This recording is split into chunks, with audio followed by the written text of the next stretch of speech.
তিনি ছিলেন একজন শিক্ষার্থী, কিন্তু হয়ে উঠলেন একটি শক্তির প্রতীক। তিনি ছিলেন সংগ্রামী, কিন্তু চলে গেলেন শহীদ হয়ে। বলছি শহীদ আবু সাঈদের কথা। 2024 সালের কোটা সংস্কার আন্দোলনের প্রথম শহীদ, রংপুরের বেগম রোকেয়া বিশ্ববিদ্যালয়ের তরুণ শিক্ষার্থী আবু সাঈদ। আবু সাঈদ জন্মগ্রহণ করেন 2001 সালে রংপুর জেলার পীরগঞ্জ উপজেলার বাবনপুর গ্রামে। বাবা মকবুল হোসেন ও মা মনোয়ারা বেগমের কনিষ্ঠ সন্তান। তিনি 9 ভাই বোনের মধ্যে ছিলেন সবার ছোট। প্রাথমিক থেকে উচ্চ মাধ্যমিক পর্যন্ত অসাধারণ ফলাফল করে 2020 সালে ইংরেজি বিভাগে ভর্তি হন বেগম রোকেয়া বিশ্ববিদ্যালয়ে। তিনি শুধু পড়াশোনাতেই নয়, অন্যায়ের বিরুদ্ধেও ছিলেন সরব। 2024 সালের জুলাইয়ে যখন কোটা সংস্কার আন্দোলনের ঢেউ বয়ে যায় সারা দেশে, আবু সাঈদ তখন রংপুর অঞ্চলে ছিলেন সেই আন্দোলনের অন্যতম মুখ, বিশ্ববিদ্যালয় পর্যায়ের একজন সমন্বয়ক। তিনি লিখেছিলেন, স্যার শামসুজ্জোহা, আজ আপনাকে খুব দরকার।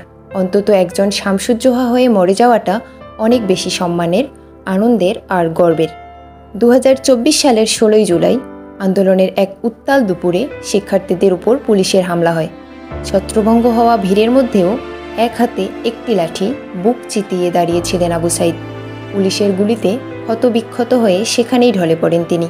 হাসপাতালে নেয়ার আগেই মৃত্যু হয় এই সাহসী সন্তানের। তার মৃত্যুর দায় প্রথমে আন্দোলনকারীদের উপর চাপানো হলেও জনগণের তীব্র প্রতিক্রিয়া ও সাংবাদিকদের অনুসন্ধানের পরে ধীরে ধীরে বেরিয়ে আসে প্রকৃত সত্য।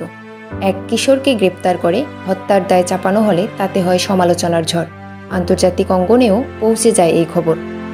আবু সাঈদের মৃত্যু শুধু এক তরুণের মৃত্যু নয়, এটি ছিল একটি রাষ্ট্র চেতনার পুনর্জাগরণ।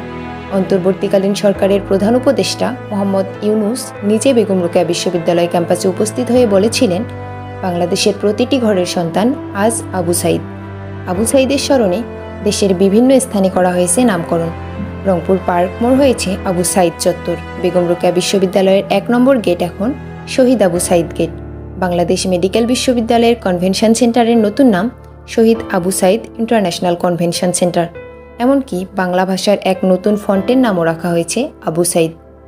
2025 সালের 25 জুন বাংলাদেশ সরকার 16 জুলাই দিনটিকে ঘোষণা করেছে শহীদ আবু সাঈদ দিবস, জুলাই শহীদ দিবস হিসেবে। তার আত্মত্যাগ স্মরণে প্রতি বছর এই দিন পালিত হবে দেশের নানা প্রান্তে। আবু সাঈদ নেই, কিন্তু তিনি রয়ে গেছেন আমাদের চেতনায়, সাহসে আর চোখের জলে। তিনি শহীদ প্রজন্মের একজন শামসুজ্জোহা। তার স্বপ্ন যেন স্বপ্নই না থাকে, হয়ে উঠুক সত্যি।